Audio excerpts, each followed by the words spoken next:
Prism के द्वारा प्रकाश किस प्रकार अपवर्तित होता है उसको जानने के लिए हम लोग इसको समझने वाले हैं। देख रहे हैं कोई प्रकाश की किरण है, PQ है, कोई प्रकाश की किरण PQ है जो इस पर एक अभिलंब है n डैश, Q बिंदु पर एक अभिलंब है, Q बिंदु पर अभिलंब है। जब इस पर कोई प्रकाश की किरण डाली जाती है, कोई प्रकाश की किरण PQ जब इस प्रिज्म के AB अपवर्तक पृष्ठ पर डाली जाती है तो प्रकाश की किरण विरल माध्यम से सघन माध्यम में जब प्रवेश करती है तो वह अभिलंब की ओर झुक जाती है, अभिलंब की ओर झुक जाती है और QR की दिशा में विचलित हो जाती है। पुनः देखेंगे, जब कोई प्रकाश की किरण, कोई आपतित किरण, कोई PQ आपतित किरण जब AB प्रिज्म के अपवर्तक पृष्ठ पर आपतित होती है तो विरल माध्यम से सघन माध्यम में प्रवेश करती है तो अभिलंब की ओर क्या होती है, झुक जाती है।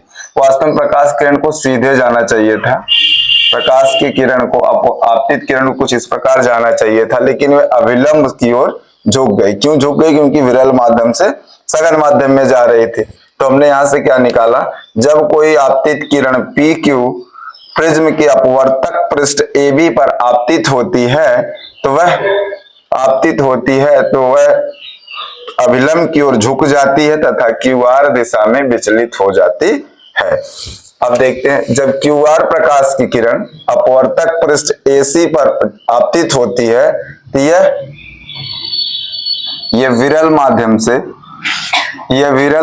से सघन माध्यम, ये सघन माध्यम से विरल माध्यम में जाएगी और जब विरल माध्यम सघन माध्यम से विरल माध्यम में जाएगी तो अभिलंब से दूर हटेगी और जब अभिलंब से दूर हट जाएगी, हम लोग देख रहे हैं कि अगर कोई प्रकाश की किरण, कोई आपतित किरण, कोई PQ आपतित किरण प्रिज्म के AB के अपवर्तक पृष्ठ पर आपतित होती है तो वह विरल माध्यम से सघन माध्यम में जाती है। विरल माध्यम से सघन माध्यम में जाने के कारण वह अभिलंब n डैश की तरफ झुक जाती है, n डैश की तरफ क्या हो जाती है, झुक जाती है और QR की दिशा में विचलित हो जाती है। QR प्रकाश की किरण प्रिज्म के अपवर्तक पृष्ठ AC पर जब आपतित होती है तो सघन से विरल जाती है, जिसके कारण अभिलंब m डैश से दूर चली जाती है। अभिलंब m डैश से दूर चली जाती तथा RS दिशा में विचलित हो जाती है। हमने देखा PQ को आगे बढ़ाने पर ये इसका जो बनेगा, PQ को आगे बढ़ाने पर ये I हो जाएगा, R हो जाएगा, ये हम लोगों का I हो जाएगा, R हो जाएगा, आपतन कोण अपवर्तन कोण हो जाएगा। देख रहे हम लोग, आपतित किरण PQ को आगे बढ़ाने पर तथा RS किरण को पीछे बढ़ाने पर दोनों बिंदु D पर एक दूसरे को प्रतिच्छेद करते हैं और यहाँ एक कोण बनता है जिसको हम लोग बोलते हैं विचलन कोण। क्या बोलते हैं? विचलन कोण बोलते हैं, जिसको हम लोग डेल्टा से प्रदर्शित करते हैं।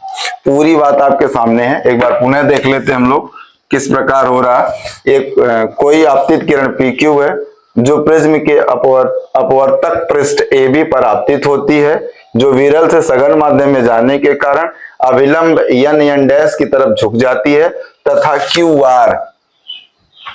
QR के दिशा में विचलित हो जाती है। QR प्रकाश की किरण प्रिज्म के अपवर्तक पृष्ठ AC पर जब आपतित होती है तो वह सघन से विरल माध्यम में जाती है, जिसके कारण अभिलंब m डैश से दूर चली जाती है तथा RS के दिशा में विचलित हो जाती है।